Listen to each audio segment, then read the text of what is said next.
आप लोग I hope आप सभी अच्छे ही होंगे। तो आज हम बीएसएससी से संबंधित प्रैक्टिस सेट लेके आए हैं और ये प्रैक्टिस सेट 1 होगा। तो आज हम जितने भी प्रश्न बताएंगे बहुत ही महत्वपूर्ण होंगे आपके एग्जाम के लिए, तो आप लोग वीडियो के अंत तक बने रहिएगा। तो चलिए शुरू करते हैं।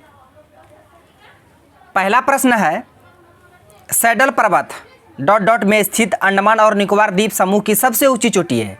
पहला प्रश्न यहाँ से बनेगा कि अंडमान निकोबार द्वीप समूह की सबसे ऊंची चोटी कौन सी है।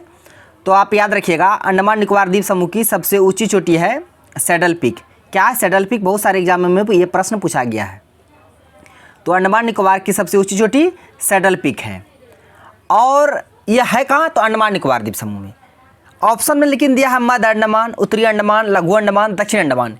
किस अंडमान में है? अंडमान का भी भाग कर दिया ना, किस अंडमान में है सैडल पीक। वैसे तो है अंडमान निकोबार द्वीप समूह में। अंडमान निकोबार द्वीप समूह के किस पार्ट में है? उत्तरी अंडमान, मध्य अंडमान, लघु अंडमान, दक्षिण अंडमान। बता दे, देखिए ऐसे करके,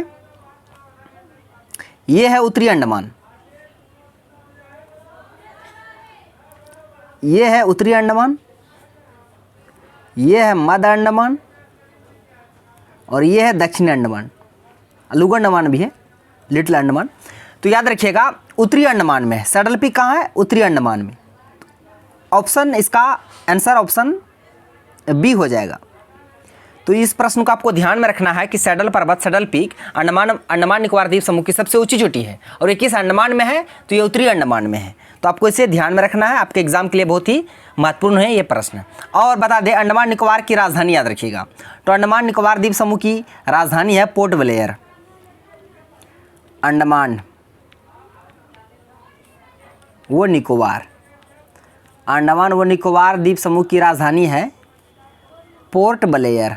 राजधानी भी कभी कभी पूछ लिए जाते हैं, पोर्ट ब्लेयर।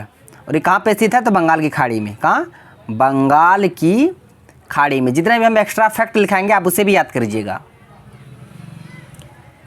नेक्स्ट है, भारत ने निम्नलिखित में से किस व्यक्ति को 2024 गणतंत्र दिवस के मुख्य अतिथि के रूप में आमंत्रित किया है? बता दे, करंट से भी संबंधित प्रश्न होंगे, लेटेस्ट करंट से संबंधित। ये करंट से ही है कि 2024 में 26 जनवरी गणतंत्र दिवस रिपब्लिक डे के अवसर पर किसे आमंत्रित किया गया मुख्य अतिथि के तौर पर?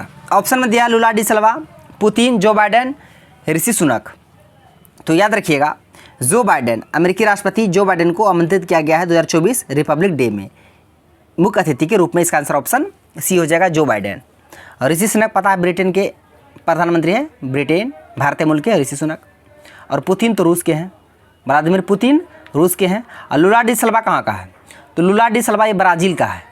कहाँ का है? ब्राज़ील का है। तो सभी को याद रखिएगा, पुतिन रूस, लुला डी सिल्वा ब्राज़ील, ऋषि सुनक ब्रिटेन और जो बाइडेन ये अमेरिका। इसे ही आमंत्रित किया गया है मुख्य अतिथि के तौर पर 2024 रिपब्लिक डे। प्रश्न है, उत्तर पूर्व भारत में स्थित असम का एक प्रसिद्ध नृत्य रूप है जिसका अर्थ है शरीर का नृत्य। तो असम से संबंधित है उस नृत्य, उसका आपको नाम बताना है। तो मोहिनीअट्टम और कथकली ये दोनों केरल का है।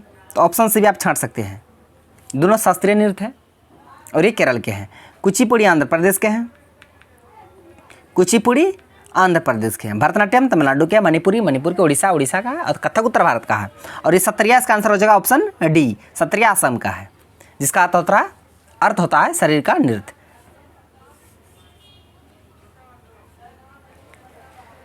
प्रश्न है, किस पंचवर्षीय योजना के दौरान दुर्गापुर, भिलाई और राउरकेला, दुर्गापुर क्या क्या है? दुर्गापुर, भिलाई, राउरकेला। बता दें, राउरकेला ये उड़ीसा में है, राउरकेला उड़ीसा में है, भिलाई छत्तीसगढ़ में है। यह है कहाँ पे, किसकी सतह से स्थापित किया गया, सबके बारे में बताएंगे। दुर्गापुर पश्चिम बंगाल में है, दुर्गापुर पश्चिम बंगाल में है। तो दुर्गापुर में जो स्थापित किया गया था तो ये ब्रिटेन के सतह से, इंग्लैंड के सतह से। और भिलाई में ये जर्मनी के सतह से, जर्मनी नहीं, यहाँ रूस की सतह से, सोवियत संघ, यूएसएसआर उसमें रूस। उसके बाद उड़ीसा में ये जर्मनी की सतह से स्थापित किया गया था।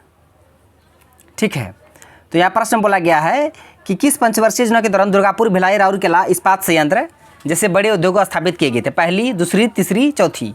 तो याद रखिएगा, इसका आंसर ऑप्शन बी हो जाएगा। दूसरी पंचवर्षीय योजना के दौरान 3 जगह, कहाँ कहाँ? दुर्गापुर, भिलाई, राउरकेला में इस्पात संयंत्र स्थापित किया गया था? तो इसका आंसर ऑप्शन बी हो जाएगा, दूसरी पंचवर्षीय योजना। अवधि याद रखिएगा, कब से कब तक था? 1956 से 61, इसी के बीच में ये तीनों जगह इस्पात संयंत्र स्थापित किए गए थे। किस देश की सहायता से? तो दुर्गापुर पश्चिम बंगाल में ब्रिटेन की सहायता से, भिलाई छत्तीसगढ़ यूएसएसआर की सहायता से, राउरकेला उड़ीसा जर्मनी की सहायता से। और तीसरी पंचवर्षीय योजना के दौरान एक और इस्पात संयंत्र का स्थापना किया गया था, उसका नाम है बोकारो, बोकारो स्टील प्लांट, बोकारो। तो ये कहाँ है? बोकारो झारखंड में। और किस देश की सहायता से? ये यूएसएसआर रूस के सहायता से किए गए थे। और ये किस पंचवर्षीय योजना के दौरान? तो याद रखिएगा, तीसरी पंचवर्षीय योजना के दौरान बोकारो स्टील प्लांट को स्थापित किया गया था। ठीक है, किसके सहायता से? रूस के सहायता से। इस सबको आपको याद रखना है, क्योंकि यहाँ से प्रश्न पूछे गया बहुत सारे एग्जाम में। प्रश्न, दल बदल विरोधी विधेयक पारित होते समय भारत के राष्ट्रपति कौन थे? दल बदल सुने होंगे, दल बदल, ये अनुसूची 10 में है। दल बदल कानून अनुसूची 10, अनुसूची 10 अनुसूची 1985, 10वीं अनुसूची 1985 अनुसूची 10 में है दल बदल। और ये 52वां संविधान संशोधन 1985। तो उस समय कौन थे राष्ट्रपति? राजेंद्र प्रसाद नहीं थे उस समय, नीलम संजीव रेड्डी भी नहीं थे, शंकर दयाल शर्मा भी नहीं थे। इसका आंसर जो होगा ऑप्शन डी हो जाएगा, ज्ञानी जेल सिंह थे उस समय राष्ट्रपति। और प्रधानमंत्री कौन थे? तो राजीव गांधी। कौन थे? राजीव गांधी। और राष्ट्रपति थे ज्ञानी जेल सिंह। और पॉकेट वीटो का यूज़ करने वाला पहले राष्ट्रपति थे ज्ञानी जेल सिंह, और ये पहले सिख राष्ट्रपति थे। तो सारे फैक्ट को आपको याद रखना है। तो 10वीं अनुसूची में दल बदल, 52वां संविधान संशोधन 1985, संविधान संशोधन को भी याद रखना है, ईस्वी को भी याद रखना है।